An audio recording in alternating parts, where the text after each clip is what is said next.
Welcome you all.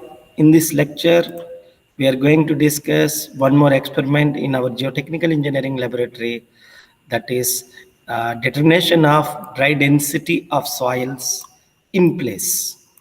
That means, in other words, we can say we are going to determine field dry density of soil. Here you see by using core cutter method. Here you see we have a core cutter here. We are going to cut the core of soil using this pipe. In fact, this we are calling as core cutter.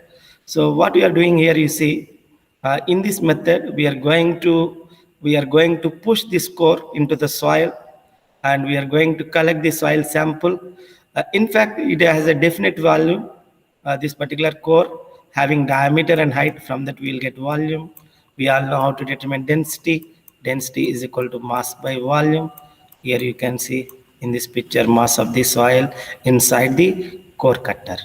Now for this we have Indian standard code IS 2720 part 29. It is dedicated for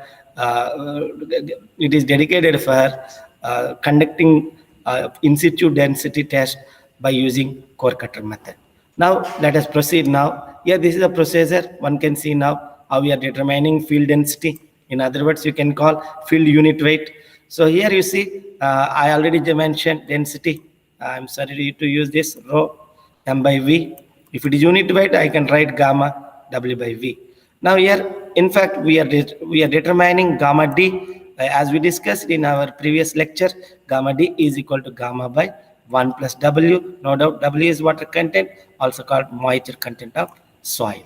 Now let us proceed. See this, the way we are actually seeing the dimensions of the core cutter. So in fact, here you see the diameter, inner diameter is 4 inches, 100 mm, and the height is 5 inches. One can see undoubtedly 127.4 mm.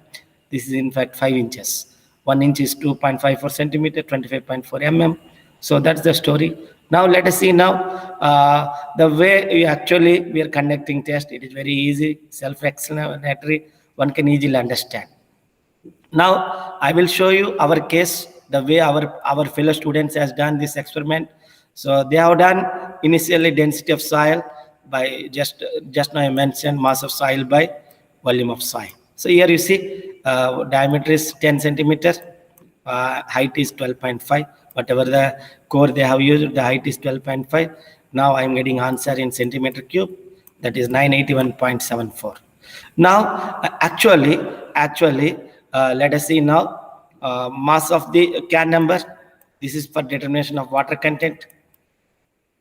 Mass of can plus wet soil, can plus dry soil. We all know that here minimum quantity of soil to be taken for conducting moisture content determination. For determining moisture content, if it is a fine grained soil, minimum 25 grams. So we have taken more than sufficient. And I repeatedly telling, for mass unit is gram. Don't use GMS, always use G, because for kilogram, kg. So don't write MS, write simply G. So G per cc. Here you see mass of the soil that is extracted from the core cutter, that is 1946 grams. And the volume, it is already with us now, 981.74. Now I'm getting answer 1.982 gram per cc. So now my interest is, after determining density of soil, now I want to determine water content. Here you see, I'm telling you repeatedly, water content is also called moisture content, which is nothing but mass of water present in soil by mass of dry soil. So here mass of water present we'll get just by deducting dry mass from wet mass. So here you see 194 point minus 170 point, we are getting 23 point.